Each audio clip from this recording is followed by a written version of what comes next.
Good morning, Santa Clarita. Welcome in. Welcome in. Moving parts going on around here in the studio. You are listening to KHTS, your hometown station, 98.1 FM and 1220 AM. This is SCVi Charter Schools, Eye on the Valley, Homeschooling Answers. I'm Matt Watson, your host. Thank you for joining me and welcome in. This special edition of Eye on the Valley, Homeschooling Answers is brought to you by KHTS in collaboration with SCVi and iLEAD schools. We come to you live each day at 9 a.m. We are here every day. Won't you join us? We provide support and updates for you on your distance learning journey. And we're also continually curating and adding new resources for our website. Please go to homeschoolinganswers.com. You, by now, no doubt, have hit your stride, hit your rhythm. But as speed bumps go check out those resources on homeschoolinganswers.com. There's new things being added every day as different organizations are coming up with some really amazing things, and you know, it's a lot to deal with, but we weed through it for you. We're also creating our own content. As a matter of fact, our good friend Amber Soto, math guru and wizard, she just posted another math video for elementary aged kids, so head on over there. Although I've been jumping on them and trying to answer and enjoying, so your older kids might enjoy it as well. So check out homeschoolinganswers.com. We've got everything from curated by grade level, by subject area. We've got parenting tips, whatever you need. So go check it out. You know, there are two things that I try to make sure that I do every day. Try to make sure every day that I celebrate something. You know, you all know I love to celebrate stuff, and it doesn't matter what stuff. Just find a reason. Celebrate. Yesterday we were celebrating National Tell a Story Day. So did you tell a story yesterday? I want you to get used to telling stories to your kids. Parents, grandparents, tell stories to the kids. You know, I don't care how old they are. I'm 48 years old, and one of the things that I enjoy most, and to be quite honest, I'm missing a little bit during this time, is my dad telling stories to me, and you know, me asking questions about alternative paths and when he was growing up and his relationship with his dad. And so I'm really enjoying listening to stories from my dad. And you've got all different kinds of choices for holidays to celebrate. There's all different kinds of things to celebrate. You know, today is National Blueberry Pie Day. It is also National Great Poetry Reading Day and National Superhero Day. That's right. So find a reason to celebrate today. There's all different wonderful things in life to celebrate, from a holiday to a blooming flower to those smiling faces, and even if they're not smiling at you, they're at home. The second thing I like to do every day is learn a little something, and I learned something interesting yesterday that I want to share with you. You know, we all know, it's common knowledge. You guys remember from your 8th grade history class, we all know that on April 27th, 1773, that's 247 years ago today, in London, Parliament passed the Tea Act, right? We all know that. Yeah. I know you're all out there nodding your heads. Yeah, Matt, the Tea Act, those darn British.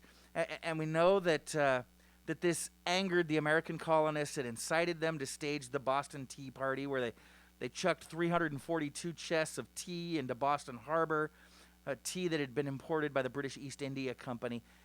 And we further know that the Tea Act is the single biggest reason that we Americans drink coffee today and not tea. You know, by over 250%, America loves coffee and not tea because of the Tea Act that was passed yesterday, 247 years ago. But did you know that the Tea Act, that dastardly change in American taxation without representation, I might add, the unspeakable Tea Act that pushed us one giant leap closer to revolution, did you know that the Tea Act was actually a reduction in taxes? Yeah. The colonists were actually protesting a reduction in their taxes. Parliament passed an act to reduce the taxes on tea, thereby lowering the cost of tea in the colonies, and the colonists protested. I thought that was kind of interesting. They were protesting lower taxes. Now, obviously, this did make the tea from the British East India Company even cheaper than the illegal Dutch tea that was being sold in the colonies on the black market. And colonists saw this as Parliament manipulating the market to favor British products, British companies, and let's be honest, by that point in 1773, most radicals were just looking for a reason to break away from England. But how about that? Dressing up like Native Americans, throwing over 300 chests of tea into Boston Harbor to spark revolution, all protesting lower taxes. Okay, I've geeked out long enough. Let's go ahead and get this show started. We do have a great show for you. Mayor Cameron Smyth is here, and just like you, he's on the line tolerating me right now. So get your questions ready. If you've got a question for Mayor Cameron Smyth, go ahead and post them on the Facebook Live feed, or you can email me at homeschoolinganswers@ileadschools.org, homeschoolinganswers@ileadschools.org.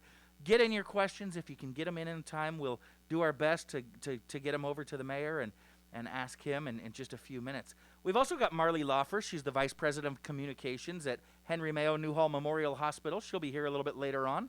We've got Emily Halverson from Saugus High School for our senior spotlight today, when we honor individual seniors from our area high schools during this time that should be an exciting one for them, except for this darn pandemic.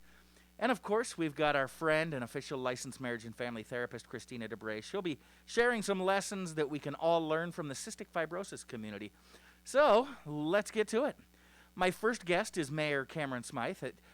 Have you met my mayor? Have you met Cameron Smyth? Do you know my mayor?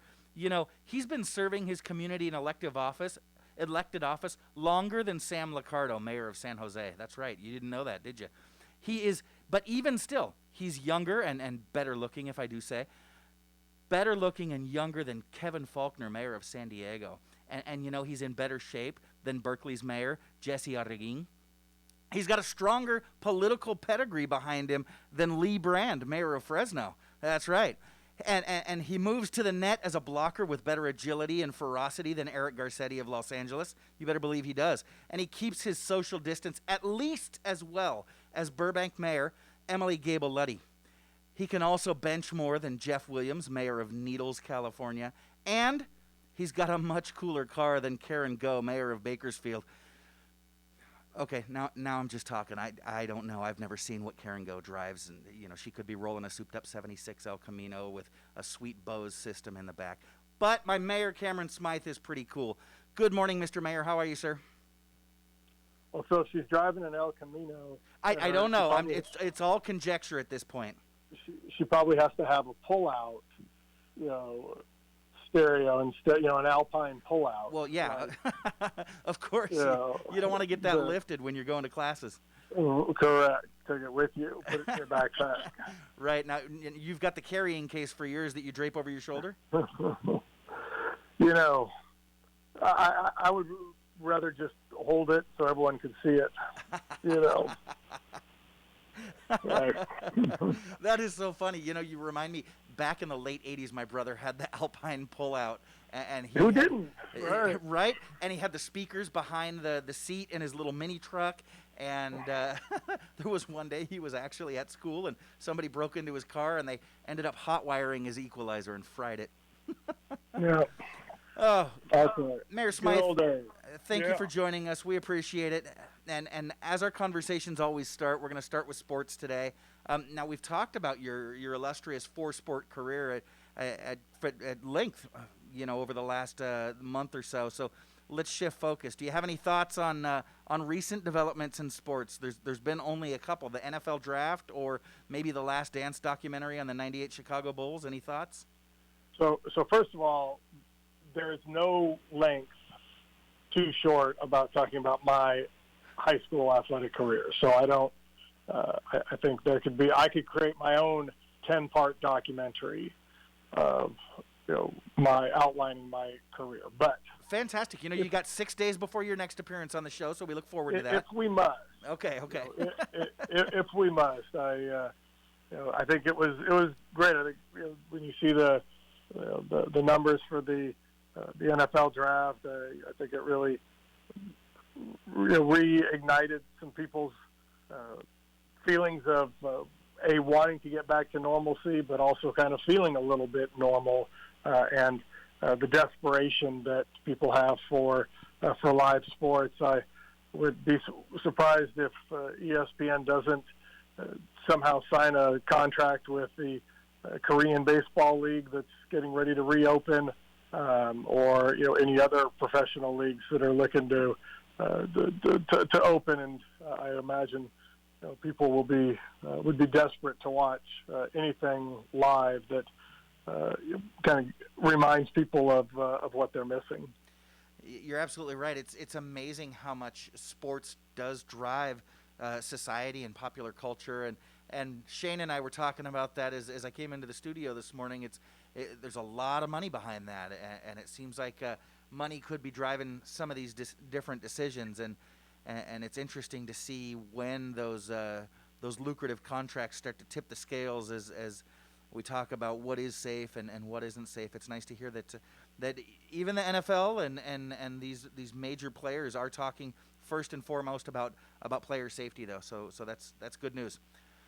Okay, so I do want to thank you, Mayor Smyth, for holding off on your weekly update for the community until you got to our show this week. We do appreciate that. That is so awesome. So what have you got for us? Are there any updates, any changes in our current situation, anything that you need to share with the community? I think everybody probably checks daily with as the county and the state releases the most updated numbers, whether it be around confirmed cases or confirmed fatalities. And I like to look at those numbers a little bit different. It's important to track the number of cases, but when you look at to Santa Clarita specifically, we're pushing. By the end of the week, we'll probably hit 400 confirmed cases in the Santa Clarita Valley. And I think it's important people remember that this is Santa Clarita is included with Acton and Agua Dulce. Our communities are put into the Santa Clarita Valley bucket, if you will. And so you look at a pool of about 300,000 people. We're going to hit around, like I said, by the end of the week, probably 400 confirmed cases. But it's important to remember those are not active cases.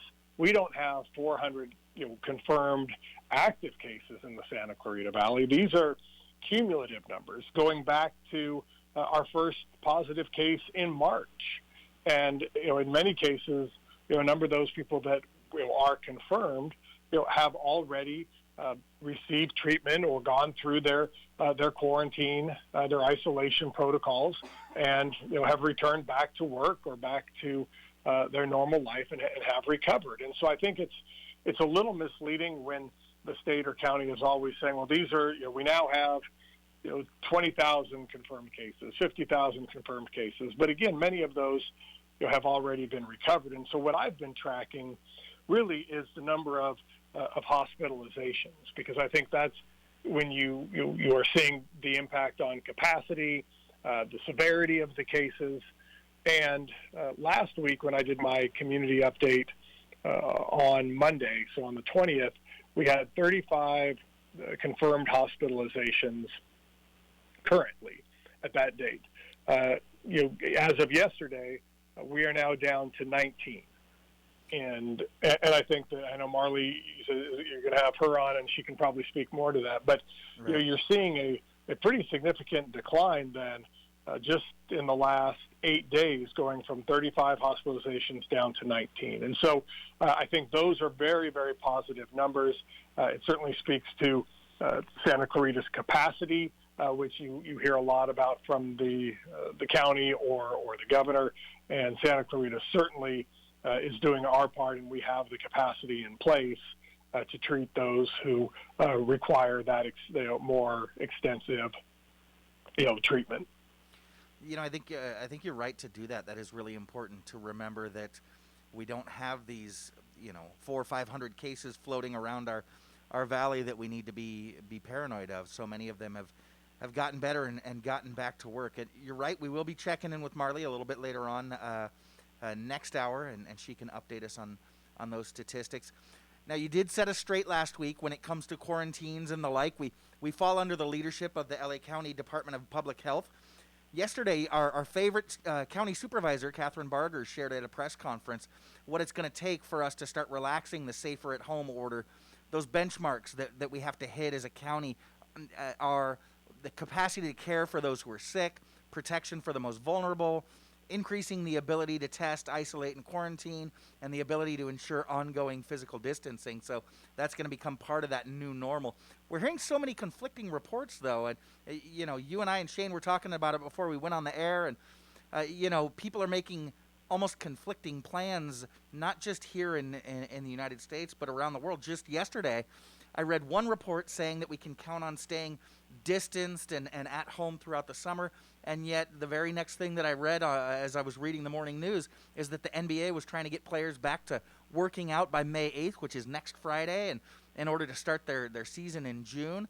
So I know that it doesn't fall under your jurisdiction as mayor of Santa Clarita, but have you heard anything? Do you have any idea what we can expect as we head into the summer? Well, you're going to see, it's already begun, a number of states starting to institute their own policies, and that's where you're going to have discrepancies and challenges when you talk about professional sports leagues starting up, because you'll have states like Texas and Florida and Ohio, Iowa, all who have announced in the last 24 hours and outlined their rollout plans. You've got Florida that had done, and Georgia that had taken steps last week, Minnesota, Colorado, and you have that data, and you have teams and communities in those states that are able to start getting back to kind of again, as you talk about, a more normal process. Then you come here to California, and yesterday the Bay Area said that they are going to extend the current lockdowns until June 1st. Okay. And so you're going to have such wide discrepancies, and I think that's what makes it difficult for businesses that rely on going from state to state or international, because there's going to be such a variety of guidelines. And I worry about just here in Los Angeles County that communities like Santa Clarita or maybe the Antelope Valley, whose numbers seem to be stabilizing or even declining, still being under the same rules that are being in place because of other communities in the county that either have higher density or are not doing as good of a job. And that's what's tough for me as the mayor of Santa Clarita, when I know that our community is absolutely doing its part in terms of wearing masks, social distancing, utilizing our parks and trails sparingly or appropriately, and you see that reflected in the numbers. But yet, we may not have the same opening, if you will, because of what's happening in other parts of the county that are 30 miles away, 40 miles away, and we're still impacted by that. So I hope that as the county supervisors look to take up their more specific actions today and start to outline it in detail, that they would consider not having just a one-size-fits-all for the entire county. Los Angeles County, with 10 million people, largest county in the nation, larger than more than half of the states. LA County has more people than the state of Michigan, right? And it's important. So I would like to see, particularly here in the 5th District, where you have Lancaster and Palmdale, Santa Clarita, that should we really have, if the numbers and the data bears it out, I don't think it's unreasonable to think that we should have the ability to make some decisions that are different than other parts of the county, whether you're talking about Manhattan Beach or Redondo or Echo Park or other areas that have higher density, different numbers. Santa Clarita and the Antelope Valley maybe should have that, have a little bit more flexibility. I think you're absolutely right. Our county is massive, and it's rather varied. Agua Dulce is very different than Echo Park, and downtown LA is not the same place that Saugus is. So I don't know if you've spoken with Catherine Barger. Is there any truth to the reports that once we get to those new relaxed restrictions that we would go from safer at home to what would be called safest at home, but still safe at the park, not quite so safe at the grocery store, and still not safe enough to get a haircut? Sure. No, I think that's right. I think even the states that are opening up this week, nobody is just flipping the switch and saying, today we're good to go. Okay. I think the Barbara Ferreira from the county public health used the analogy of it's more like a sunrise.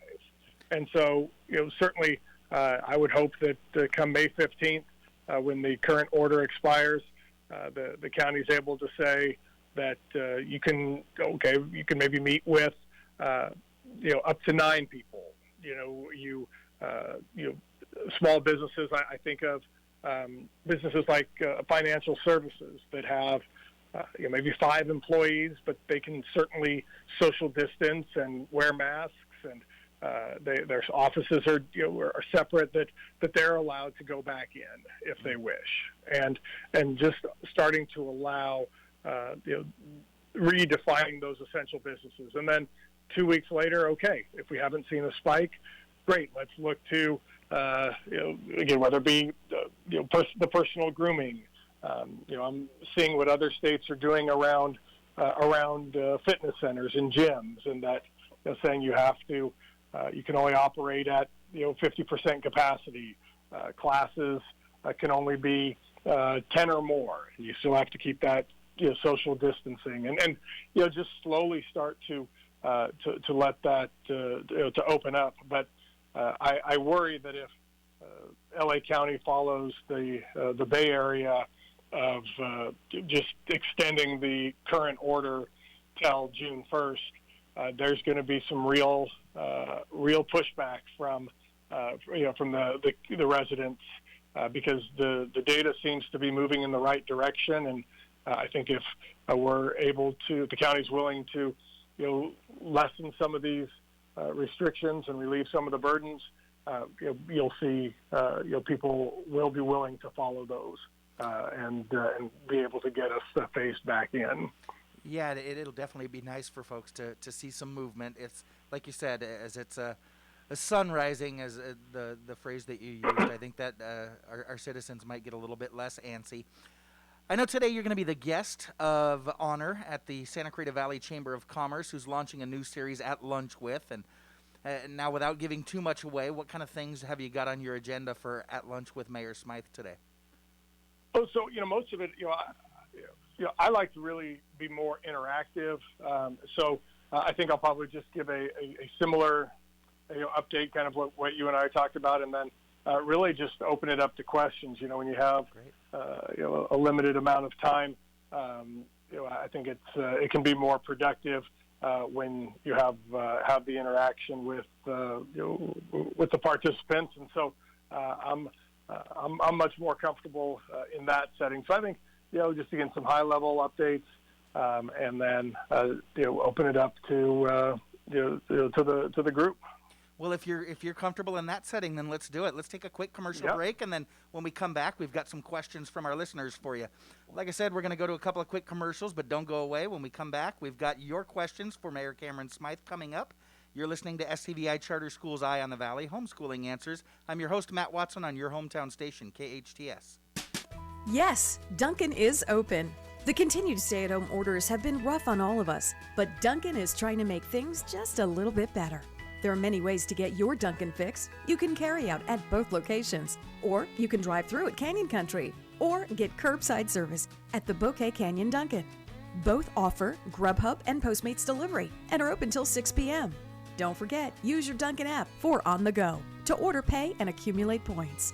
Dunkin' cares about the SCV. Yesterday, December 7th, 1941, a date which will live in infamy.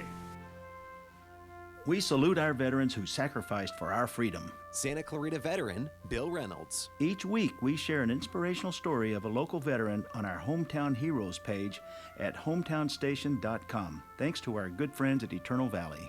I'm Richard Nunnally, General Manager of Eternal Valley Memorial Park and Mortuary. We believe taking care of each other is what community is all about. We're proud to bring you the stories of our hometown heroes. Eternal Valley, life well celebrated.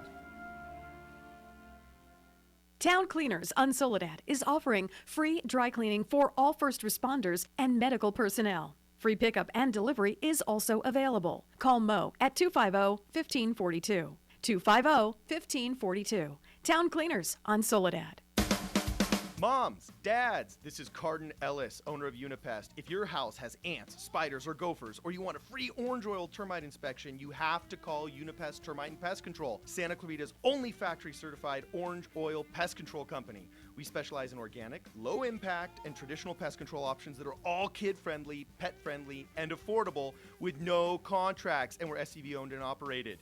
Call us at 661-BUG-7575 or visit unipass.com.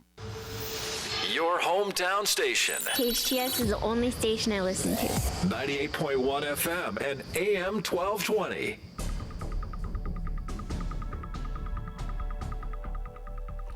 Welcome back. You're listening to KHTS, your hometown station on 98.1 FM and 1220 AM. This is SCVi Charter Schools Eye on the Valley, Homeschooling Answers with Matt Watson.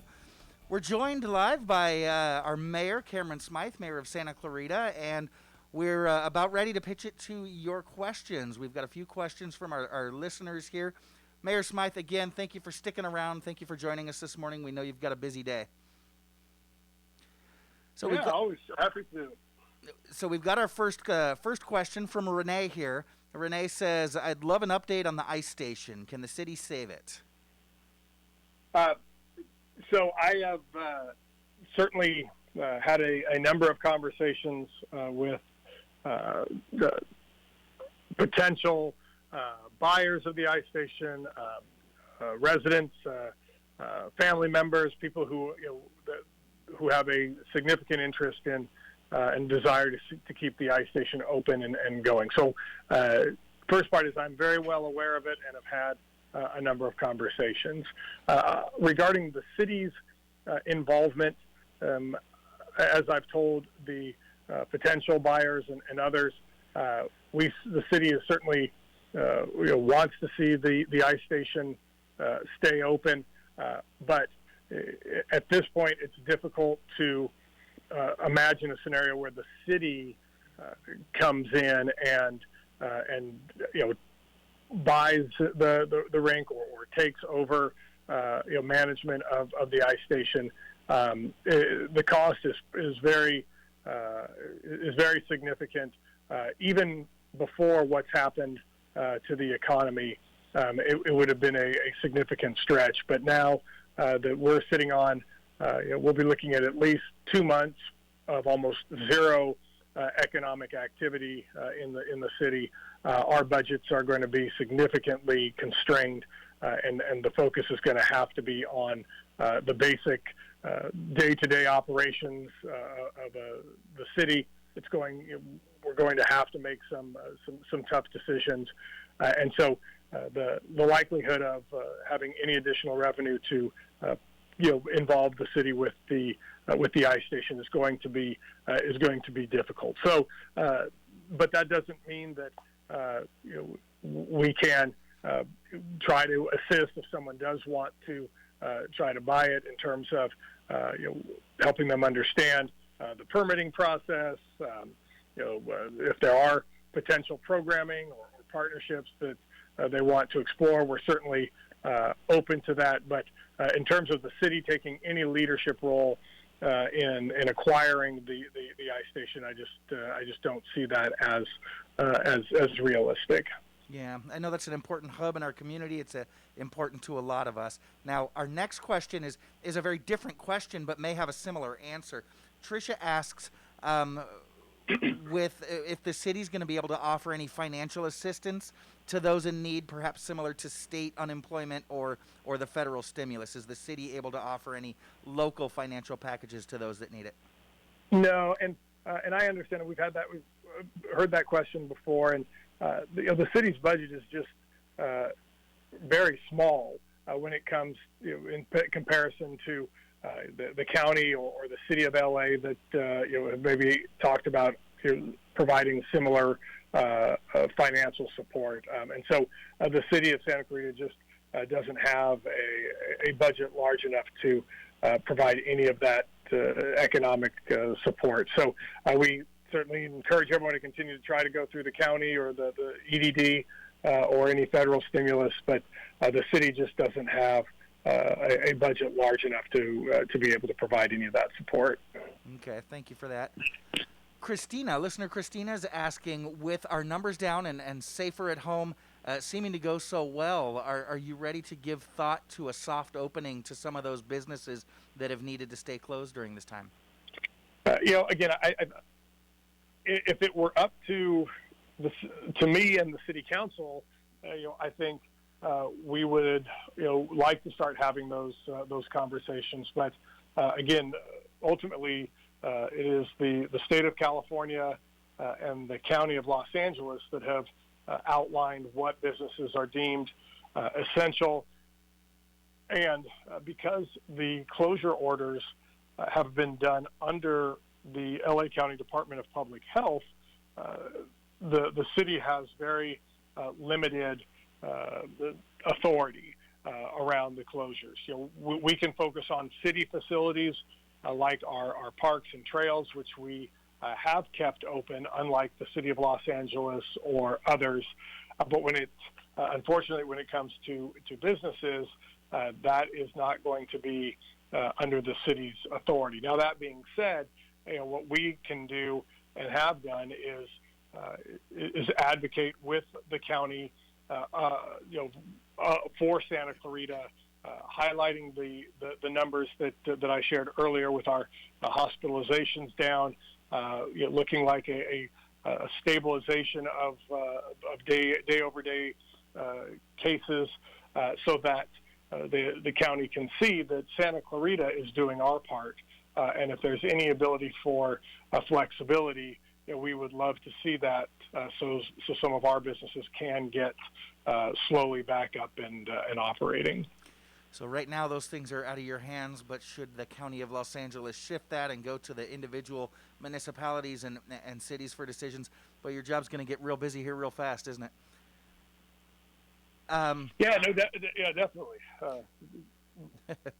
So Karen asks a two-parter here, and one of them might be similar to that last question. She says, first off, is there a chance that the city of Santa Clarita will open Phase 1 by mid-May? We've been hearing for quite a while about that May 15th date. So is there a chance that the city may roll into a Phase 1 by mid-May? And then her second part of the question is, are you in contact with local school district officials? Do you think there are going to be fall sports at our high schools? So, first question,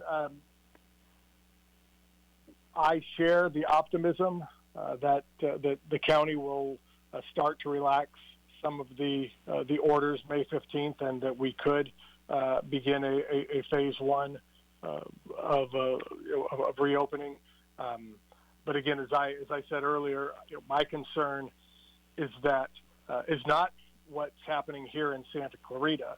You can see the numbers. You can see our residents are following the guidelines, and I think that's showing in the data. The concern is what's happening in other parts of Los Angeles County, and then does Santa Clarita have to? Do we end up kind of paying the price because of other parts of the county that isn't doing the work that we're doing here in our community? So I worry about that, but I do still share some optimism that by May 15th, the county will start to relax some of these orders. Regarding the schools, I have some. I can answer that in two parts. I do have some interaction with the superintendents in my professional role, but I also, as a parent of a student athlete, in high school, I share the concerns about what's going to happen at fall sports. I worry that the Hart District might end up following the lead of LA Unified that has said there will be no activities on campus throughout the summer. So how do you have practices, whether it be football or volleyball or tennis or other fall sports?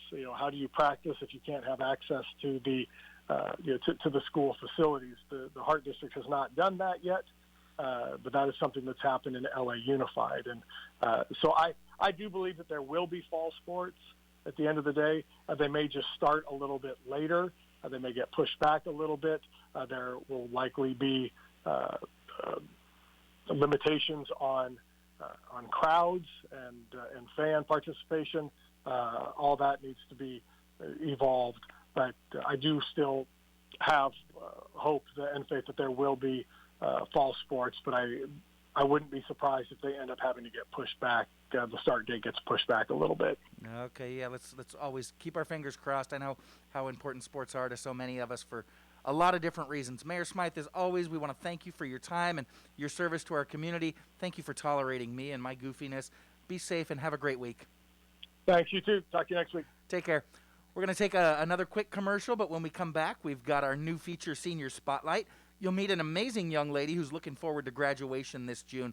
You're listening to SCVi Charter School's Eye on the Valley, Homeschooling Answers. I'm Matt Watson on your hometown station, KHTS. You might not know the difference between a fade, a pompadour, a cropped fringe, or faux mohawk, but the Sport Clips Guy Smart stylists sure do. We know you don't think about haircuts 24/7. That's Sport Clips' job. That's why Sport Clips specializes in haircuts for men and boys. Sport Clips has turned something you have to do into something you want to do. You don't ever need an appointment at Sport Clips, and you'll walk out feeling like an MVP. Guaranteed. Sport Clips at the Santa Clarita location nearest you. Save water and save money.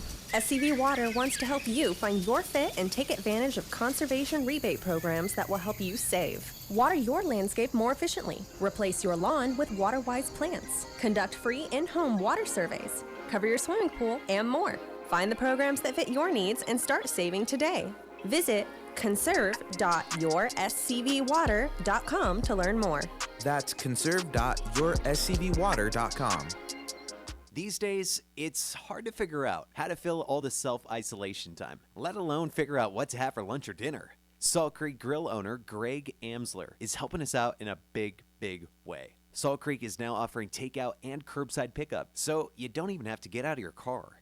Now, if you'd like, you could stay at home. They participate with Uber Eats, Postmates, DoorDash, and Grubhub. Their entire menu is available for pickup or delivery, including to-go beer and wine. Hey.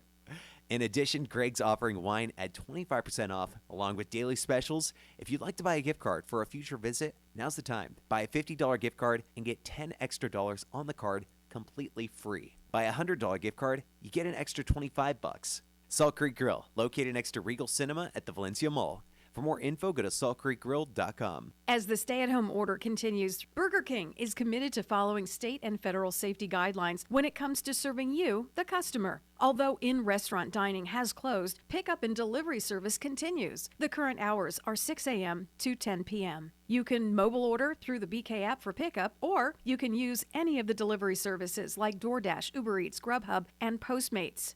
Burger King on Lyons at the 5 Freeway, now with service at 2 drive-through windows. He broke records and piloted the F-18 Super Hornet in combat. Answering our nation's call, he served with honor. Then Mike Garcia returned home to his family, to a far worse California from where he grew up. Now, Garcia's next mission: cut taxes, clean up homelessness in our cities. With California on the brink, we need a fighter to answer the call once again. Mike Garcia for Congress. I'm Mike Garcia, and I approve this message. Your hometown station, KHTS.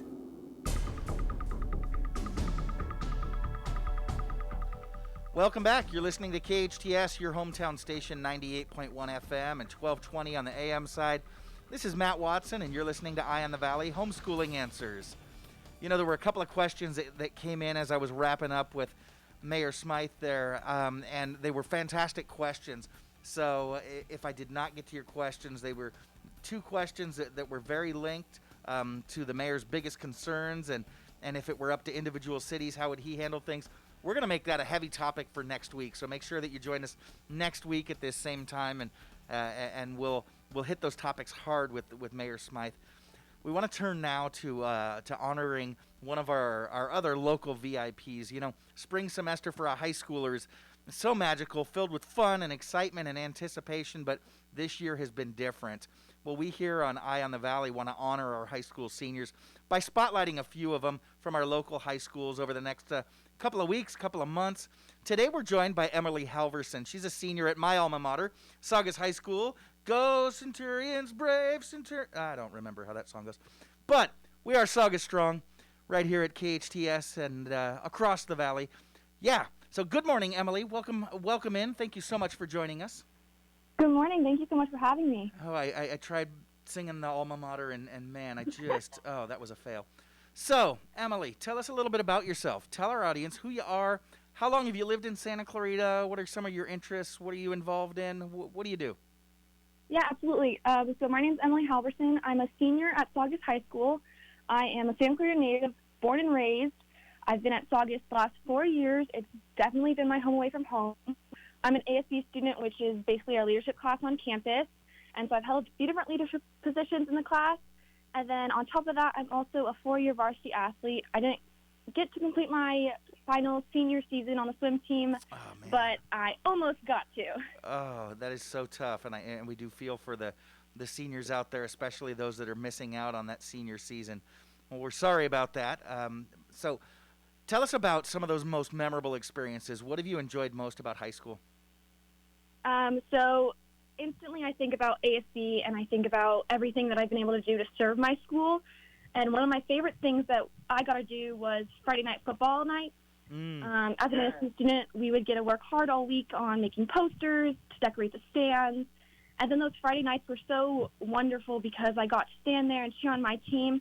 But on top of that, I got to watch my 3 best friends cheer. And so it was like all of my worlds were colliding into one, and I got to be that ASB student and do what I love there, but I also got to be that friend to cheer on my 3 best friends, and I also got to cheer on my school. It was just a really cool experience having all 3 of those wonderful things that I love so much about high school into one event.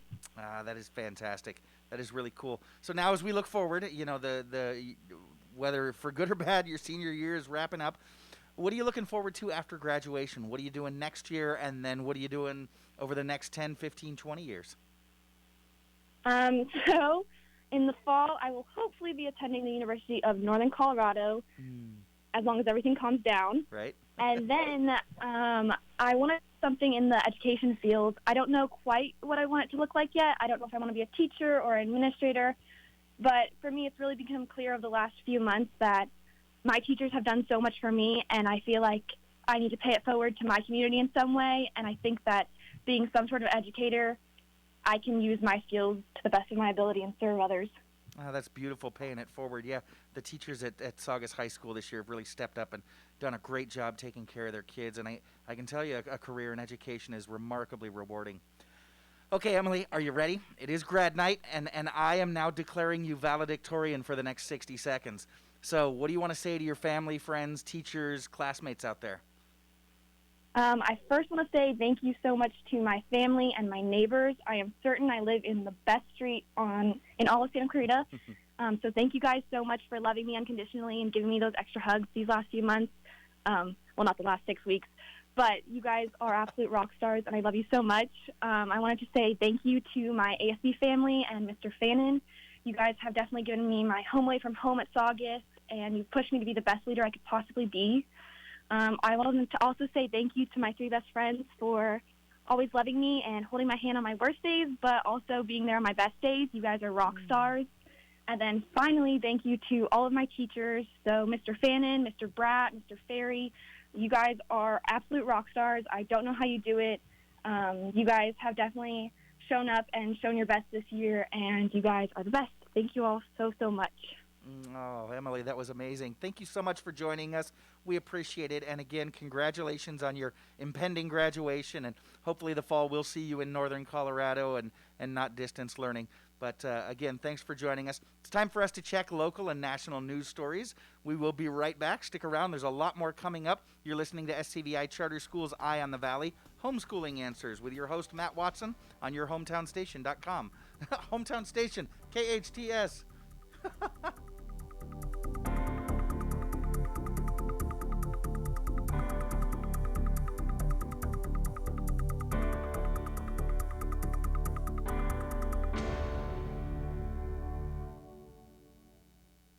My tile is 20 years old and it makes my house look 20 years old. For quality, custom kitchen, bath, and tile, trust the professionals at Southern California Tile. Hi, I'm Bob of Southern California Tile, and I invite you to come look at the wide selection of tile and stone at our showroom. We offer you personalized one-on-one service and help you see the many beautiful possibilities for improving your home. Get some style at Southern California Tile. In Placerita, by the entrance to Masters College. This is Suzette Martinez Valadares. Many child care centers are closed due to the COVID-19 pandemic. The child care providers that are open are serving our essential workforce and finding it very difficult to find or purchase the supplies needed to keep their facilities clean and children healthy. Our healthcare professionals are fighting to save lives. First responders and law enforcement are bravely serving our community, and our grocery store clerks are keeping our local markets stocked. This is our chance to help them. This is why we are launching Operation Childcare. Our mission is to collect donations for local early childhood education providers serving our frontline essential workforce. Donations needed include hand sanitizer, disinfectant wipes, disinfectant spray, disposable gloves, and masks. These donations can be dropped off at KHTS Radio, located at 24320 Main Street in Newhall, from 10 a.m. to 4 p.m. Monday through Friday.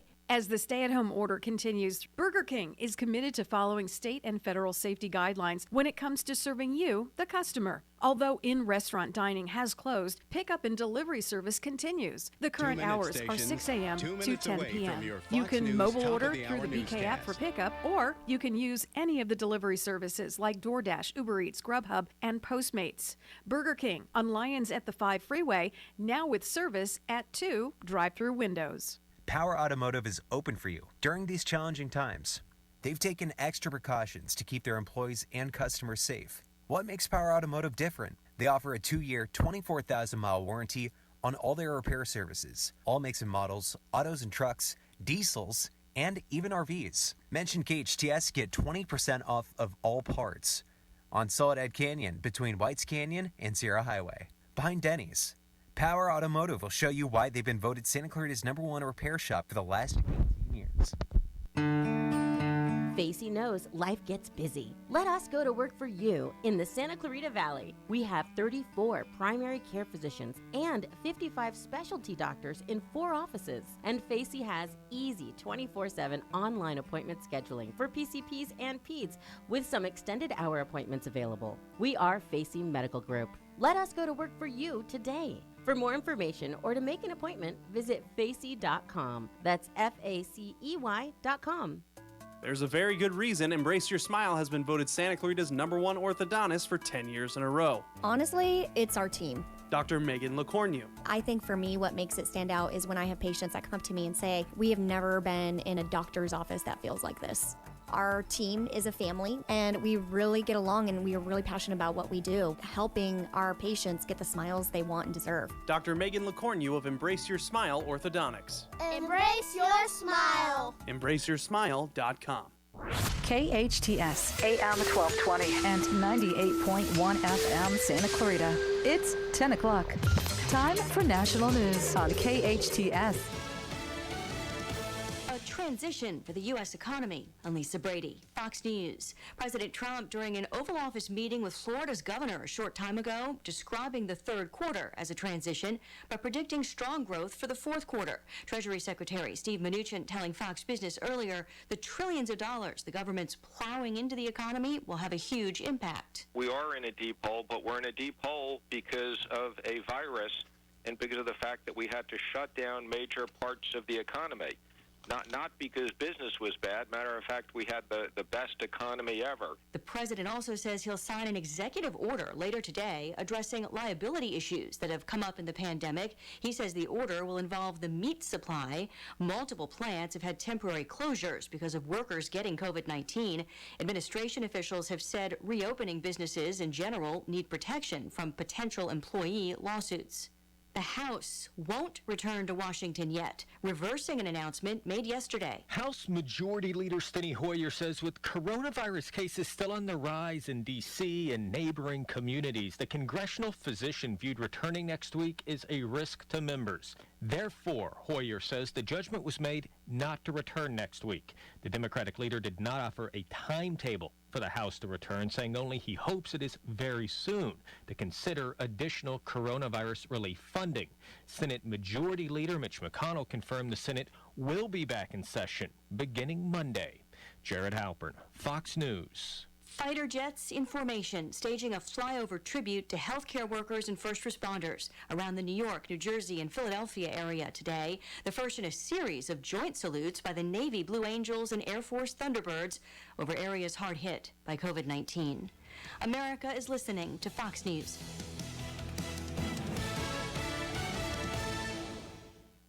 From nurses to truck drivers, doctors to grocery clerks, the front lines in today's crisis are filled with brave actions every day. And you can do your part by completing the 2020 census. This simple effort online, by phone, or by mail will help impact the next 10 years of healthcare, schools, and roads. All of our first responders need your response. So go to 2020census.gov today. Shape your future. Start here at 2020census.gov. Paid for by U.S. Census Bureau. We're all in uncharted territory, looking for ways to support our communities. At Dell Technologies, we're making sure small businesses have the right tech solutions. Dell Technologies advisors are here for you, from helping small businesses stay connected and productive while working remotely with Windows 10 and Microsoft Teams, to rapidly deploying remote work solutions that limit upfront costs with Dell Financial Services. We're standing by you every step of the way. Call 877-ASK-DELL. That's 877-ASK-DELL.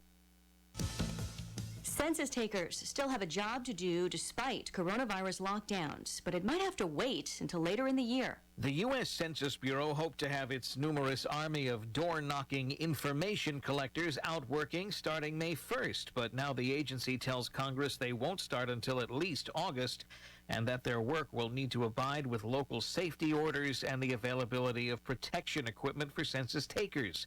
The hired workers who go door to door are trying to get information from households who haven't completed or returned either paper or digital census questionnaires. The census is used to determine how many representatives each state gets in Congress and how to best divvy up federal money. Eben Brown, Fox News. Voters are wearing masks in Maryland today. It's a special election for the congressional seat that had been held by the late Elijah Cummings. Voters were also allowed to mail in ballots. In Ohio, it's primary day, but polling places are closed statewide. Anyone who didn't get a mail-in ballot postmarked by yesterday can still drop it off today to a county board of elections. A Major League Baseball player makes a stunning announcement about his health. Baltimore Orioles outfielder Trey Mancini is fighting colon cancer. The 28-year-old wrote in the Players Tribune, quote, "If baseball returns in 2020, it will probably be without me." Mancini, who had a malignant tumor removed from his colon in early March, says he began chemotherapy April 13th. He's scheduled for treatments for 6 months, every 2 weeks.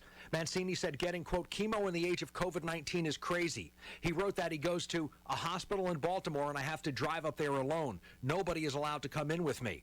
In his 4th season in baseball, Mancini delivered career highs in 2019 for the Orioles with a .291 batting average and 35 home runs. Fox's Jared Max. I'm Lisa Brady, and this is Fox News. Thanks for listening to KHTS AM 1220, Canyon Country, California. K260 CO 98.1 FM, Santa Clarita, California. A lot has changed since the stay-at-home orders went into effect. Since then, KHTS has been providing the latest information to help you and your family better understand COVID-19 with helpful tips and special programming. In the coming days, KHTS will be taking baby steps back into our regular music, news, and midday show format. The Hometown Morning Show with Tori and Kyle will be returning, as will the Afternoon Drive with Aaron Delatorre. Of course, we'll still cover breaking news and the latest on COVID-19 and how it will affect us here in the Santa Clarita Valley. As always, thanks for listening and stay safe. Marston's Restaurant has been a Pasadena landmark, voted the best breakfast in California by the Food Network magazine. Discover Marston's Santa Clarita location, open for breakfast, lunch, and dinner. Marston's also has a fantastic catering menu that adds a delicious twist to any event. And they cater picnic dinners for that memorable romantic date. Experience Marston's on Newhall Ranch Road and McBean, or log on to marstonsrestaurant.com. We all know sometimes people lose their way. If you or someone you know is struggling with addiction, the Way Out Recovery SCVi may have the answers you've been waiting for. The Way Out is the premier intensive outpatient treatment center serving Santa Clarita. Asking for help is the first step. Call The Way Out today, 661-296-4444. That's 296-4444 for a private free assessment. The Way Out is an accredited, affordable outpatient program that accepts most insurance. Call us at 661-296-4444 or check us out online at thewayoutrrecoveryscv.com. Quit battling with yourself. Ask The Way Out for help today. He broke records and piloted the F-18 Super Hornet in combat. Answering our nation's call, he served with honor. Then Mike Garcia returned home to his family, to a far worse California from where he grew up. Now, Garcia's next mission: cut taxes, clean up homelessness in our cities. With California on the brink, we need a fighter to answer the call once again. Mike Garcia for Congress. I'm Mike Garcia, and I approve this message. Hey there, it's Tori with your hometown station weather. Mostly sunny today, highs in the low to mid-90s. Overnight lows in the mid-60s. For anything and everything Santa Clarita Valley related, including the latest on COVID-19 here in the Santa Clarita area, go to hometownstation.com. 98.1 FM and AM 1220. The following is sponsored programming and does not necessarily reflect the views or opinions of KHTS or its ownership.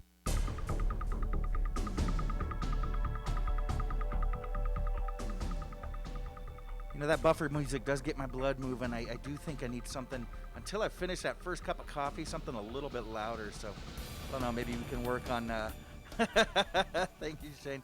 I was thinking something more along the lines of, I don't know, maybe Eddie Van Halen. You know, Van Halen's intro to "You Really Got Me" is that would really get it working for me. Welcome back, Good to have you. What? There are people listening.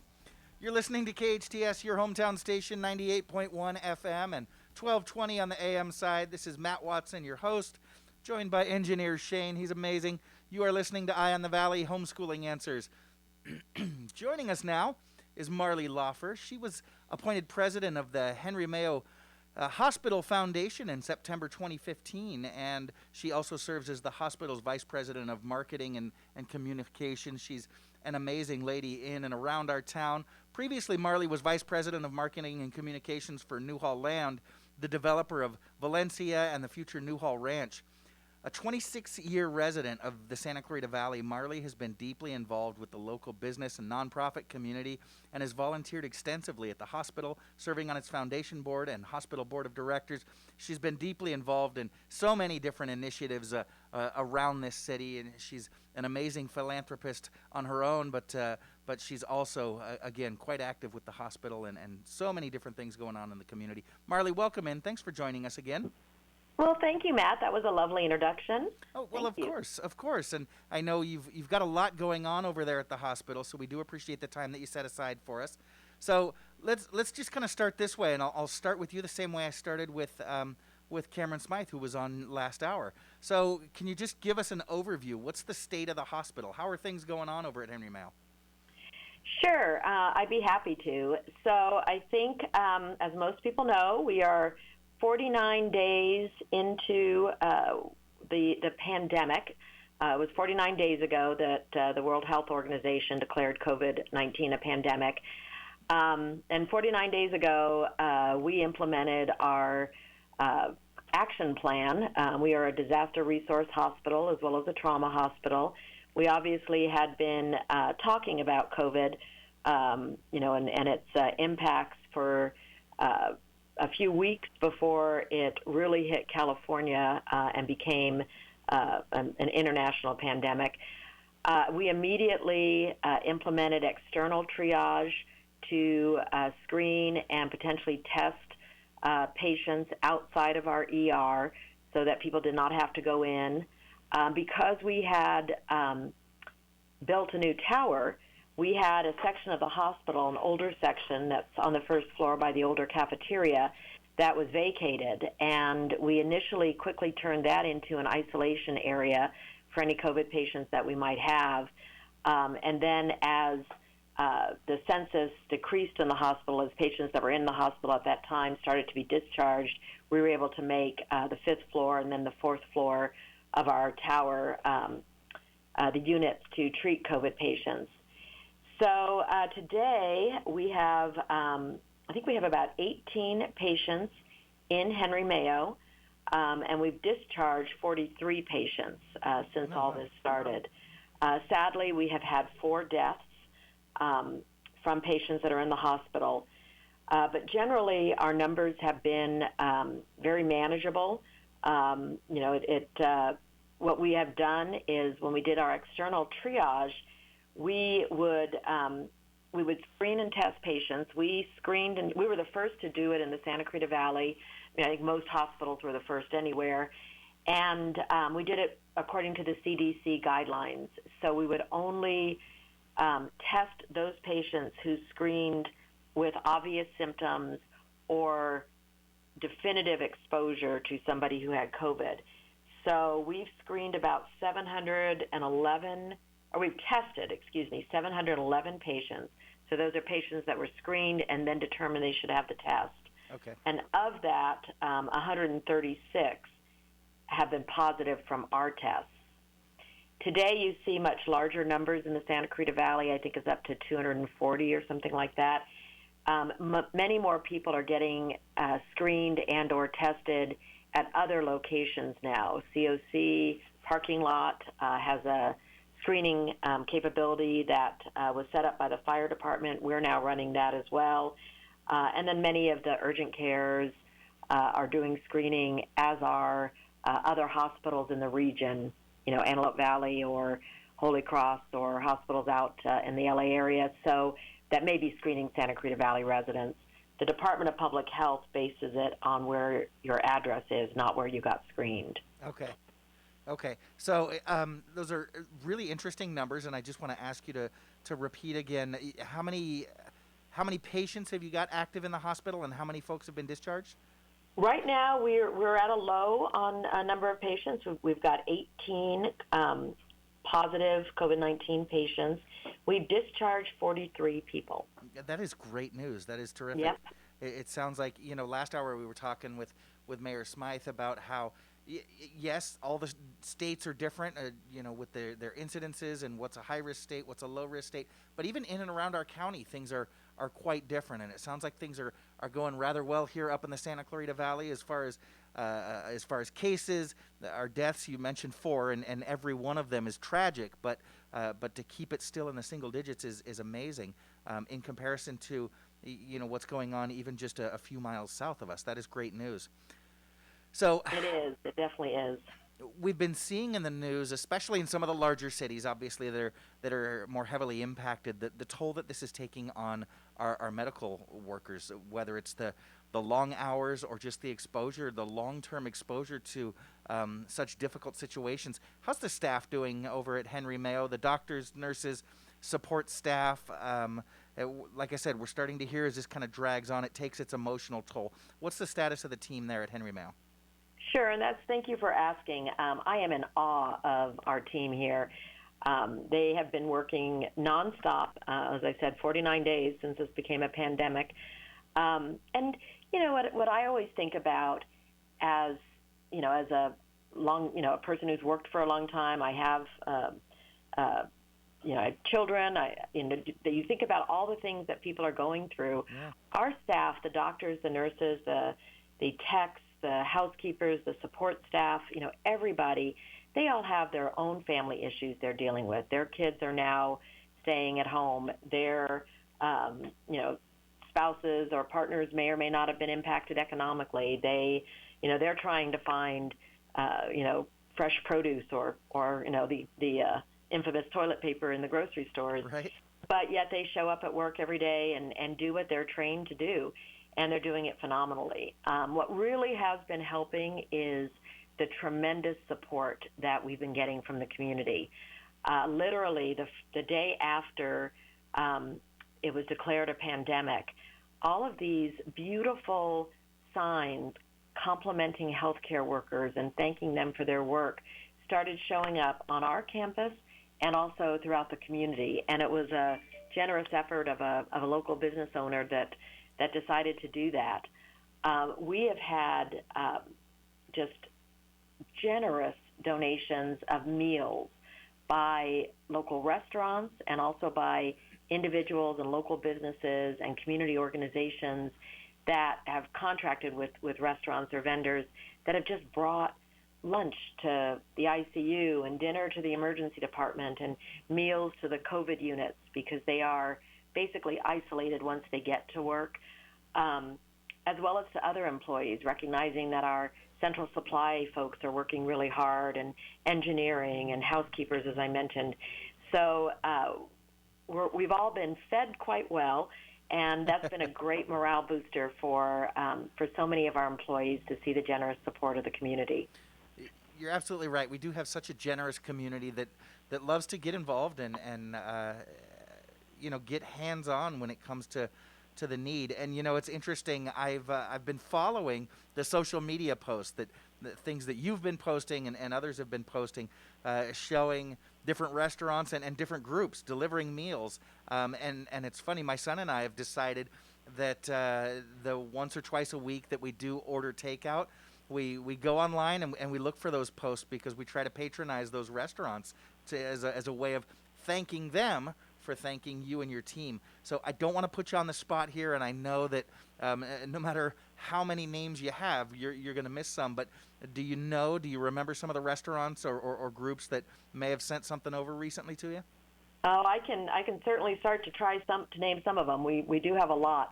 Salt Creek Grill, of course, has been very generous from the very beginning, both on their own, and then a lot of organizations like to patronize Salt Creek because they're such a good community giver. They are. So Salt Creek has definitely been part of it. But literally every restaurant in town, I think, has participated. Olive Terrace, Buca di Beppo, Bella Cucina just did a fabulous meal. Old Town Junction paired up with COC, some employees of COC, and I think they did an Easter meal for us. Yeah. Marston's, of course, Eat Real Cafe, Little Caesars Pizza has just been absolutely amazing. Firehouse Subs, along with the Firehouse Foundation, donated to the entire hospital. And we have, on a good day, we probably have between morning and evening shift, we probably have 1,100 people here. Oh, wow. So that was extremely generous. Jersey Mike's is always up there. We have, in terms of people who have donated, some of the restaurants have donated, and then people in the community have underwritten some of the restaurants as well. But we have we have a group of people who call themselves the Moms of Westridge, and they live in the Westridge neighborhood, and they've taken on donating food to different units. Both Seroptimus clubs, Greater Santa Clarita Valley and Seroptimus de Valencia, have been extremely generous.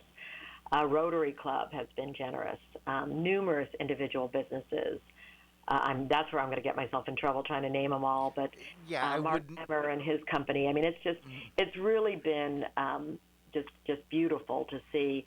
And several churches have also very quietly offered to underwrite different meals or to bring food for different shifts. And it's across the board, from businesses to individuals to community organizations.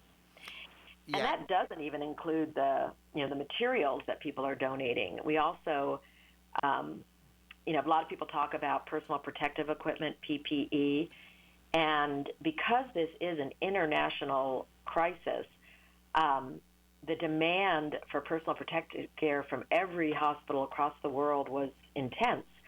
So, trying to get your supply chain to be able to get the orders that you need became very, very challenging, not just for us, but for so many hospitals.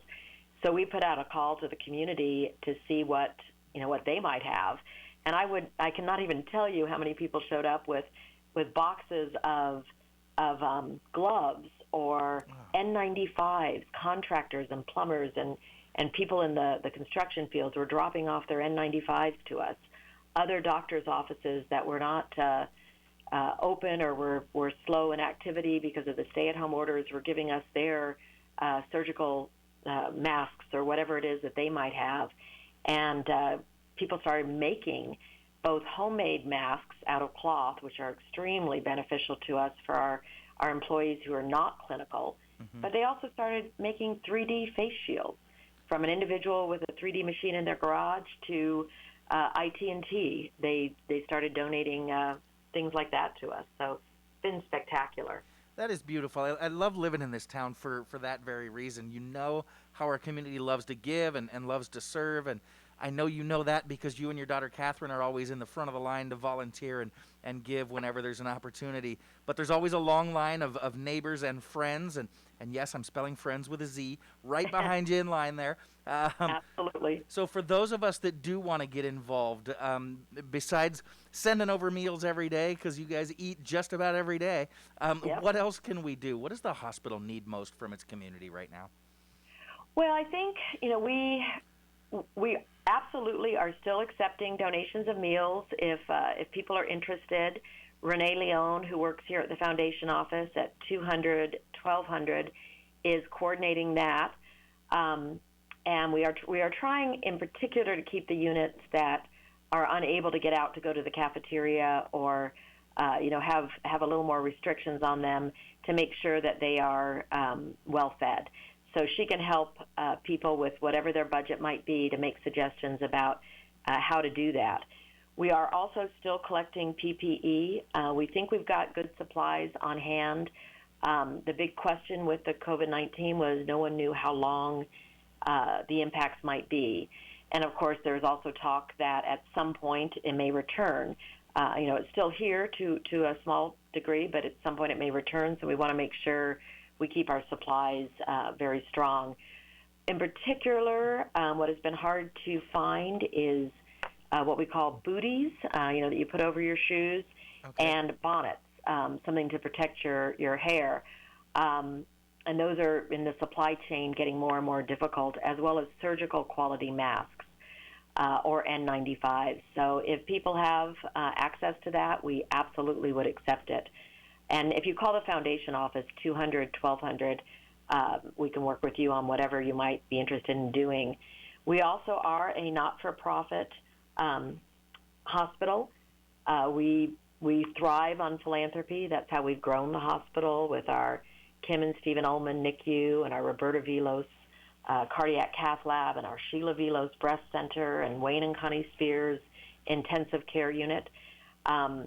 So we thrive on large donations like that, but also on people making whatever donations are comfortable to them to our hospital. And so we encourage, if anyone has the interest or ability to do that right now, to go online to henrymayogiving.com, and a monetary donation will allow the hospital flexibility on being able to spend that on the greatest need. Fantastic. Thank you so much. So that's bonnets and booties and masks and face shields and things like that. Also meals. So folks can contact, that was going to be my next question, so thank you. Folks can contact the foundation office to make donations of supplies at 661-200-1200, 200-1200, or they can contact, was it henrymayogiving.org? .com. .com. Thank you for that clarification. We'll post both of those on our Facebook Live feed, henrymayogiving.com, if you'd like to make a financial contribution to help keep the hospital up and running. Marlee, I do have one more question kind of related to, very much related to treatment and how things are going over there. You know, I had a friend of mine who had a bit of a medical emergency over the weekend in her family, and her son needed to head over to the ER, and she and I were chatting about it a little bit, but not in too much detail. So if patients have a non-COVID related incident and they do need to go to the hospital, what can they expect? What's different nowadays, and what is still the same?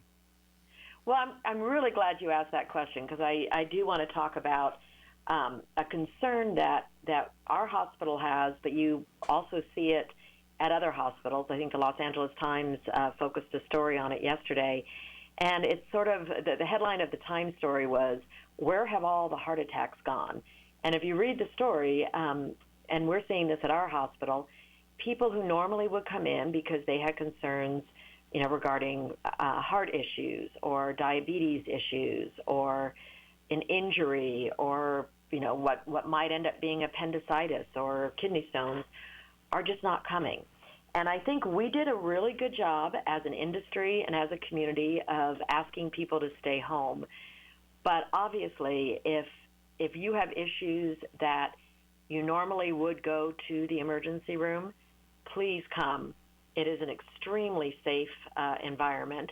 As I mentioned, our triage for COVID suspected patients is outside. We do have, you know, obviously amazing sanitation processes in place, and employees are protected and make sure that anyone who comes into the hospital as a patient is also masked and protected as well. So it's an extremely safe environment. But even more importantly, we don't want people to have health issues that they delay treatment on that could cause even worse problems. Particularly, you know, if you think you've got appendicitis and you don't take care of it and it bursts, you know, severe complications that could occur. Yeah. You know, so we want people to know that the emergency room is open and available. We do see other patients besides COVID patients. We do have other patients in the house besides COVID patients. Obviously, people are still having babies and you know, have health issues that occur, and so they're still coming into the hospital. But we do want to remind people that we are here and we are available if they have any emergency needs. We also are making sure that our other services are open when people need them. We are, like Sheila Arvilo's Breast Center, for example, is open daily. So if you need to have a mammogram, it's a good time to schedule it. And again, great precautions being taken in there to make sure that everybody is safe and protected. And that's the same with most of our other service lines. So please don't hesitate to take care of both routine medical needs and any emergent medical needs as quickly as possible. That's a great reminder. We know how proactive you and everyone else at the hospital has been. You mentioned when we first started today that you guys were able to switch into your crisis protocols the very same day that the World Health Organization declared the pandemic. You guys had been prepared before that, and so you guys have taken every precaution to keep folks safe as they head in and deal with their normal business. Marlee, I don't know if you know this or not. You know my family, and you know we've been around Santa Clarita. We've been living here since 1980, but I was even chalking up frequent flyer miles at Henry Mayo before then, you know, little boys being what they were, and we know that you guys are always there to take care of us. We are so thankful. Before you go, is there anything else that you want to say to those of us listening? Well, I want to say, again, how appreciative we are of the community.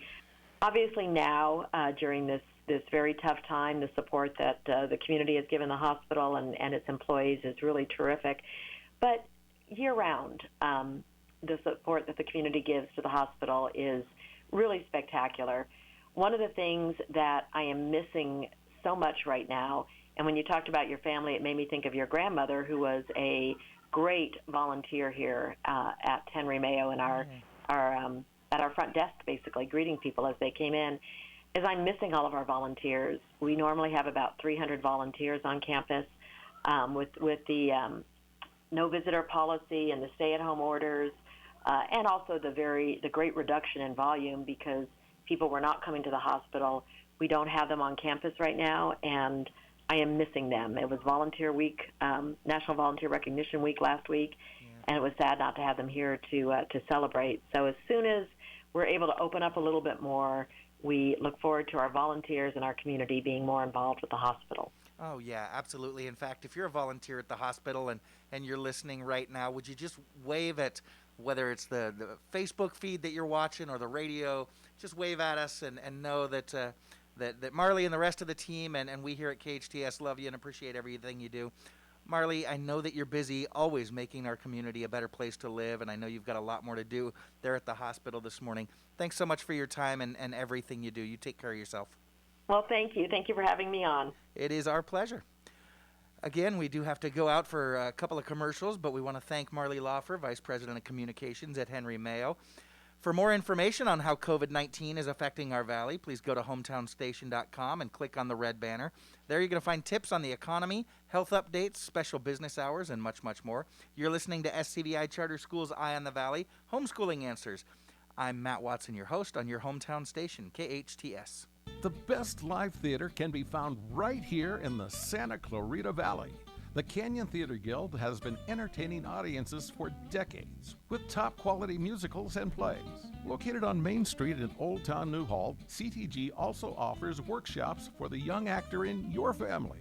For more information, call the box office at 799-2702 or go online to canyontheater.org. Town Cleaners on Soledad is offering free dry cleaning for all first responders and medical personnel. Free pickup and delivery is also available. Call Mo at 250-1542. 250-1542. Town Cleaners on Soledad. You see so much when you look at your child. A creative spirit that surprises you every day. Curiosity that develops into exploring unique passions. A little leader growing every day to discover who they are, what they love, and how they can make their mark on the world. At SCVi, we see those same amazing things. Our tuition-free K-12 charter school gives your child boundless opportunities to think critically and imagine freely, with a customized learning program built around each individual student. As iLEAD's founding school, SCVi combines an immersive approach to traditional subject learning with extracurricular activities including STEAM, robotics, theater, music, and sports. SCVi has the only international baccalaureate program in Santa Clarita, with a 10-year proven track record of graduates excelling at top universities. And we're in your backyard, just off the 5 freeway in West Santa Clarita Valley in Castaic. For enrollment information or to learn more about our program, including homeschool options, visit iLEADSantaClarita.org. iLEAD Schools, free to think, inspired to lead. This is Bradley Gross from Santa Clarita Grocery. Santa Clarita Grocery serves fresh groceries to families, individuals, and those experiencing homelessness.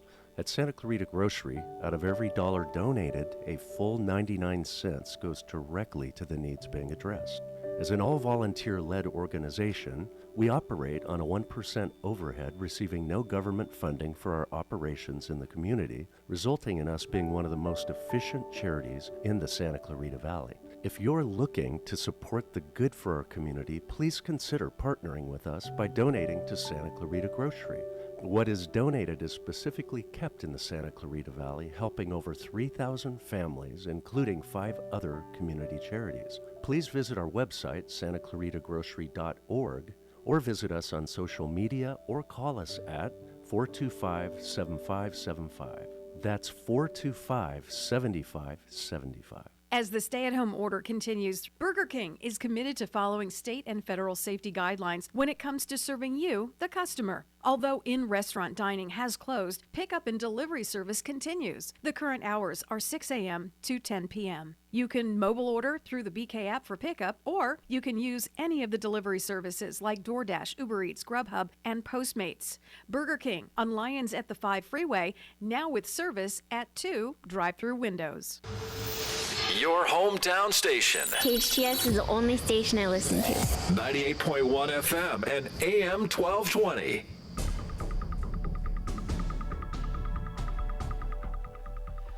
Welcome back. You're listening to KHTS, your hometown station, 98.1 FM and 1220 on the AM side.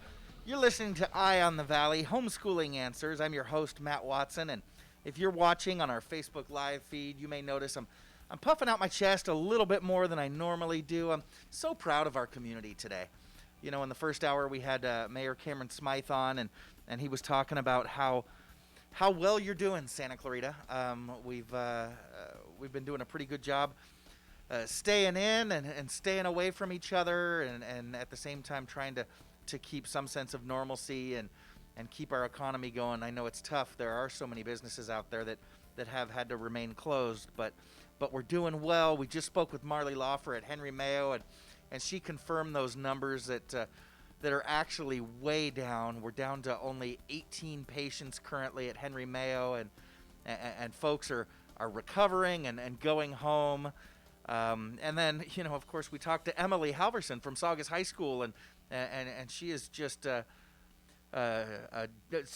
one of the many kids that are graduating high school this year and demonstrating to us that the future for Santa Clarita is definitely bright. We've got some leaders out there. Just so proud of our community. And you know, those of you that listen on a regular basis or that listen even closely if this is your first time today, you know, we are brought to you by SCVi and iLEAD schools, and I'm so proud of the schools here in our valley. We really have led the way. I've been reading, you know, education is my thing, and I've been reading how it's been going in other places. And, you know, I know we've always got our ups and downs, but our schools continue to lead the way in and around Southern California and throughout the state and throughout the country, really. It's just beautiful. And I do have to continue to puff out my chest a little bit. I was reading an article online yesterday about how difficult it's been during this distance learning phenomenon for kids to get the special education services that they need. But then the article shifted and said, you know what we need for schools to start following the model that iLEAD schools has set. And they went on to talk about how our schools, SCVi, iLEAD Agua Dulce, up in the Antelope Valley, our schools there, our online school, our home school, and our schools across the country have really led the way in delivering innovative remote online services to our students that need special education services.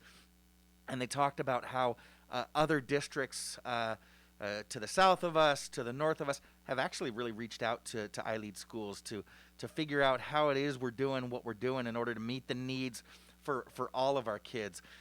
Again, bragging a little bit, I know, but so proud of our schools, so proud of our community and everything that we continue to do to take care of each other, to help us all get through this situation and make sure that we continue to be the amazing city and valley that we are. You know, I poke fun a little bit at ourselves and play with the Awesome Town moniker, but you know, it's not for nothing that our city council came up with that a few years ago. We really are an amazing place to live and raise your families.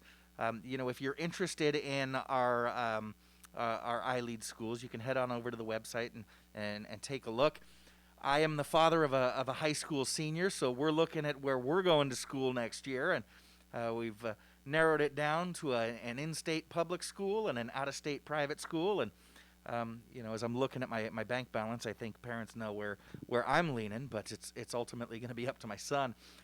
But I know that regardless of how old your kids are, if they're in school, you're starting to look forward to the fall. So as you're looking, you may want to stop by SCVi's website. You know, we are over there on the west side of the valley, just north of 126, that right there on the west side of the Santa Clarita Valley. Head on over to our website. SCVi's website is iLEADSantaClarita.org. If you're on the eastern side of town, head on over to iLEADAguadulce.org. I don't know if you're like me. For a while, at least until we opened our schools, I always thought Agua Dulce, oh yeah, that's way far north of our community. You know, it's not. I live in central Saugus, and iLEAD Agua Dulce is actually closer to my house than SCVi is. So if you're you know, in the northern Saugus area or on the east side in Canyon Country, iLEAD Agua Dulce is right in your backyard, and it's a beautiful, beautiful campus. So head on over to their website, iLEADaguadulce.org, or, if you're enjoying this online experience, you can check out iLEADonline.org. They're actually the ones that got SCVi and the rest of our iLEAD schools up and online and running without missing a single day of class when we shifted to safer at home. So head on over to those websites, click on Enroll Now. We're going to have virtual tours up soon, and you can get your child on the wait list for the fall. And if it's still not too late, we do have some openings in a couple of grades. So if you're lucky and you want to make a move now, you may actually be able to do that. So click on Enroll Now, and one of our representatives will get back to you real soon. I'm really excited. After the show, I'm actually going to be participating in one of our hallmark events for our sophomores, our high school sophomores. They participate every year in a project called the Personal Project. It's something that we learned and kind of borrowed from the International Baccalaureate. We do have an IB program at SCVi, the International Baccalaureate program. It's an exciting, very, very rigorous program that our high school juniors and seniors can participate in that does an amazing job preparing them to lead intellectually. But our 10th graders every year are involved in the Personal Project, where they develop a year-long project around one of their passions. And I know what you're thinking. We talked about this last week, I believe it was, with Jody Blinn. I know what you're thinking. A 15-year-old, what are they passionate about besides video games? Well, we do have kids that have developed their passion projects around video games, but kids have used it as an opportunity to develop or even discover their passions. Yesterday I was watching and working with some young people who had developed their passion around photography, around veterinary science. One of them was exploring oceanography and how we can conserve our coral reefs. What I didn't realize is, did you know that the sunblock that most of us wear at the beach is actually extremely harmful to the coral reefs? Well, Katie yesterday taught me all about that and has got me examining the labels of the sunblock that I have at home. And they're doing some amazing things. I know our seniors are also working on their senior defense portfolio, which is, something that's tough for me to get through with a dry eye. It's an amazing time where our seniors spotlight what they're doing. So, again, if you're interested, I think you're going to find some exciting things happening at all of our iLEAD schools. We work to really develop the entire individual, and our schools are small enough where your students are going to get a very personalized education. All right? So another exciting thing that our schools is offering is, and we're offering it to the public, is a free webinar series. For the next several weeks, the iLEAD team presents different topics on leadership, and we're offering a free webinar series, again, open to the public. This week, our topic is on project-based learning at home. So how to do project-based learning online for kindergarten through 8th grade. So that's what they're going to be talking about on Thursday at 1 p.m. Again, it's open for the public in general. If you're an educator, if you're a mom, a dad, a grandma, if you're a student, you're welcome to join us. You can register at kind of a little bit of a crazy and convoluted website that I'm going to post on the Facebook Live feed at the commercial. But that is a free webinar that our team is presenting. And, this week on project-based learning, it's going to be proctored by a couple of different experts. One of them is Emily Halverson. She's been here on the show before, who has really developed an amazing expertise in online learning. And her partner for this week is Tom Markham. I want you to Google Tom. It's Tom, T-H-O-M, Markham. Google him. He is literally one of the world's leading experts on project-based learning. He has, again, literally written the book on project-based learning, and he's working with, small organizations like the government of China, the government of Australia, public schools in and around California. He's been doing this longer than just about anybody. He's an amazing educator. He's incredibly wise and so personable. So join Tom and Emily for that webinar again this Thursday afternoon at 1 p.m. You do need to register. I'm going to post on the Facebook Live feed the link to register here in just a couple of minutes. Speaking of webinars, there's also a free Love and Logic parenting course going on. You can head on over to the Love and Logic website. They've got a free course. Typically costs about $99, but they're offering it for the next 3 months. All 6 modules completely free. So, if you're interested in Love and Logic and ways that you can not only keep your own sanity and maintain a loving and more happy environment around the house, but empower your children to be the leaders that you want them to be. They're going to learn how to be responsible for their own actions. They're going to learn how to take responsibility and take care of everything that's within their nexus of control there. So go ahead and jump on the Love and Logic website for all 6 modules, free for the next 3 months. Okay? Wanted to ask you a question. How do you listen to us when you're at home? How are you listening to us right now? Are you on Facebook Live? Good to see you. Are you listening on the radio? That's what I do in the car. Did you know that you can get us on Amazon Echo? You just say, Alexa, play KHTS, and boom, there we are. Or you can download our app. Our app is free on iPhone and Android devices. Just head on over to the App Store and download the app. You can get all of the KHTS news updates as well as stream the radio feed live there. So go ahead and check out the app there. We do have to take a quick commercial, but I'm excited about our next guest. Christina Debray, our show's official licensed marriage and family therapist, is going to be joining us next with lessons that we can all learn from the cystic fibrosis community. You're listening to SCVi Charter School's Eye on the Valley, Homeschooling Answers. I'm Matt Watson on your hometown station, KHTS. Your building sign is essential to getting customers to your location. Feathers can help you get your business noticed. Feathers, now in a new, larger space with plenty of parking. They walk you through each phase of your project with special attention to detail and quality. Feathers will provide you with a sign that you can be proud of. Your sign will draw customers in instead of having them drive by. Visit Feathers online at feathersigns.com or go to Feathers' brand new, bigger location at 26017 Huntington Drive off Rye Canyon or call 298-9442. This is Suzette Martinez Valadares. Many child care centers are closed due to the COVID-19 pandemic. The child care providers that are open are serving our essential workforce and finding it very difficult to find or purchase the supplies needed to keep their facilities clean and children healthy.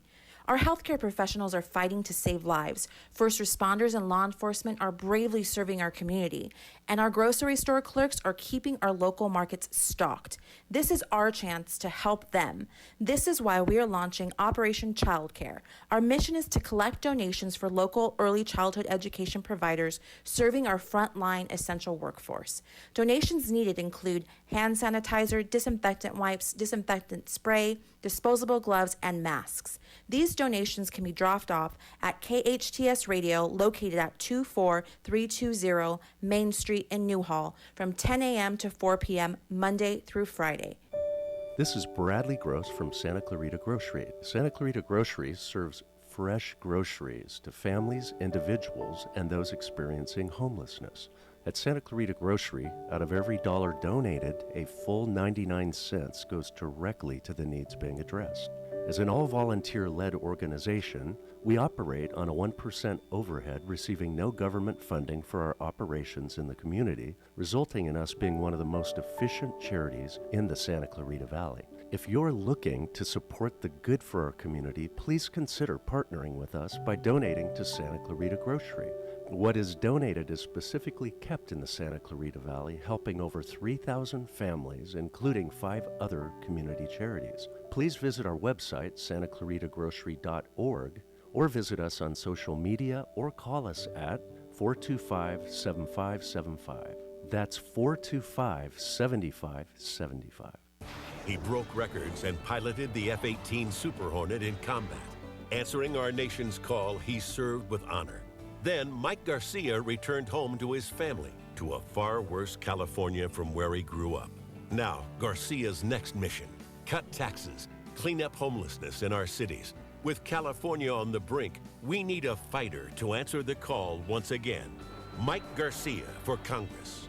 I'm Mike Garcia, and I approve this message. Your hometown station, KHTS.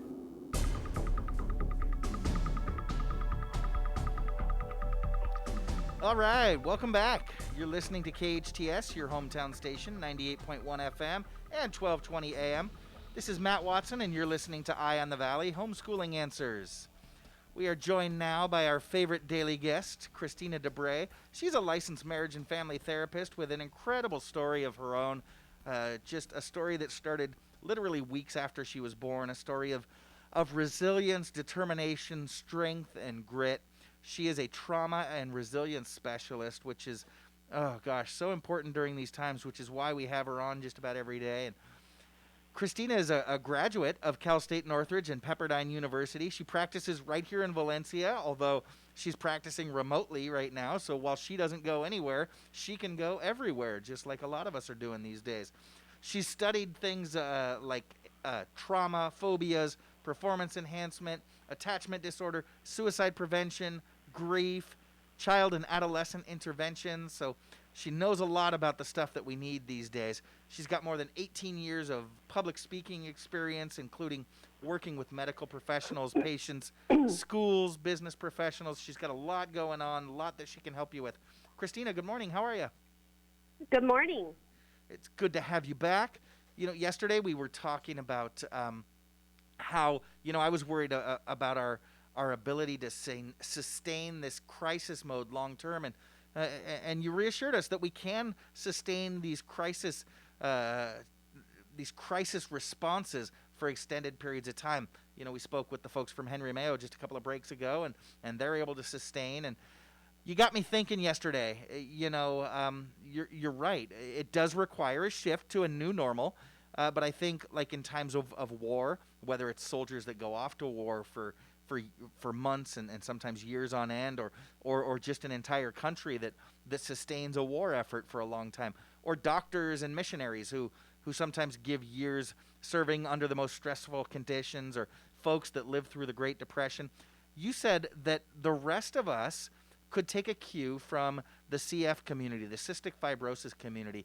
I know you yourself suffer from cystic fibrosis. What did you mean by that yesterday? How can we sustain a legitimate life through extended periods of crisis, and what lessons can we learn from the CF community? So that's a great question. So really, just a little bit more about the CF community. So, when cystic fibrosis used to be, I say used to be, that's like such a crazy thing to say now. It was a catastrophic terminal illness, and it was the number one genetic killer in young adults and children. And so when someone received this diagnosis, it obviously just was like an atomic bomb in your life. It just destroyed everything. And I was born in 86. I was diagnosed at 6 weeks of age, and they told my parents that I'd be lucky if I lived through my teenage years. So I lived in hospitals. Now, at this time, the life expectancy, like in the 70s, people didn't live through their childhood years. In the 80s, people didn't live through their teenage years. And so that was the boat that I was in. And this seemed like a huge problem for the cystic fibrosis community, that if you had a kid with this diagnosis that completely shattered everything, destroyed families, destroyed finances, destroyed dreams, and impacted every single person in the family, including the siblings, what exactly were you going to do about it? Now, fast forward decades later, in October, as in a few months ago, we have developed a drug that was actually subsidized by fundraising through the cystic fibrosis community that has essentially cured the disease for 90% of people with CF, okay? Okay. And this is something that, this is the only reason I'm well enough to be speaking to you now and doing this radio show. And I'm still just in awe of how all that happened. And really, it happened because of the cystic fibrosis community. We were considered an orphan disease, which means we were too small to be noticed or cared for by the government. And really, there were no resources. So we created the resources ourselves. the cystic fibrosis community started the Cystic Fibrosis Foundation and fundraised for years, and 90% of every dollar went to fundraising, went directly to research. And that was money that we raised through fundraising. And we subsidized research costs that decades later now have resulted in this essential cure for the disease. So my takeaway from it is thinking, yes, there are times when it just feels, the problem feels so big and so catastrophic. But I've realized, living in the CF community, that the answer lies in community and connection and pulling together instead of this every man for himself mentality, wanting to be together and, hey, what can we do to support one another? And in CF, it wasn't just about fundraising for a cure. It was about, hey, I ran out of insulin, and does anyone have a way to help me get some insulin? Or, hey, I'm having these weird side effects from this drug. I can't get a hold of my doctor. Can anyone help me out? Right? It's relying on one another, seeing that we're a resource for one another, and having this abundance mindset. And that was absolutely critical. And we did it. We successfully did it. And yeah, we lost many people along the way. But as a community, we are now here where we are. Yeah, definitely. That's such a beautiful phrase that you said, an abundance mindset. Oftentimes, especially here in America, we're famous for having that scarcity mindset of everything that you have is something that I can't have. But, we need to shift and get into that mentality of everything that you have is something that can bless so many people. And there is enough love, enough resource, enough knowledge and understanding to go around to help take care of everyone. I'm hoping that in the next couple of days, maybe you can go into some specifics about, all right, so what can our families do now? How can we get through this now that we know that we're going to be sticking it out for a little bit longer as we head into what we know as the new normal? We look forward to having you back tomorrow. If you are struggling, I want you to reach out to your healthcare provider. Don't just suffer quietly. You need some help.